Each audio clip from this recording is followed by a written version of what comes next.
Hi guys, ఈ 9 what LED bulb అయితే repairing అయితే చూద్దాం. ఇది పై క్యాప్ అయితే ఓపెన్ చేశాను, ఇది ఎందుకు జరగట్లేదు అని చెప్పేసి.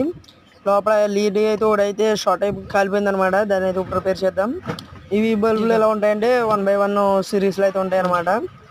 ఏం లేదు, పోయిందాన్ని రిమూవ్ చేసేసి ఆ 2 టెర్మినల్స్ని కూడా షార్ట్ చేస్తే మిగతా అన్నీ వెలుగుతాయి అనమాట. సింపుల్గా వీడియో చూస్తున్నట్లయితే షార్ట్ చేసేయండి.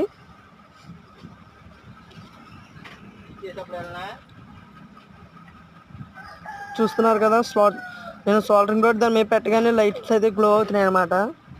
దాన్ని బట్టి మీకు తెలిసిపోద్ది కాలిపోయిన బల్బ్ అనేది. ఇప్పుడు మీకు ఇది టెస్ట్ చూపిస్తాను చూడండి, ఇది వెలుగుతుందా లేదనేది. చూడండి, వెలుగుతుంది. ఇది ఇన్ఫర్మేషన్ నచ్చినట్లయితే సబ్స్క్రైబ్ చేసుకోండి. సబ్స్క్రైబ్ చేసి పక్కన ఉన్న గంట బెల్ని అయితే ఆన్లో పెట్టుకోండి. అలానే లైక్ చేయండి, షేర్ చేయండి. మళ్ళీ నెక్స్ట్ వీడియోకి వెళ్దాం.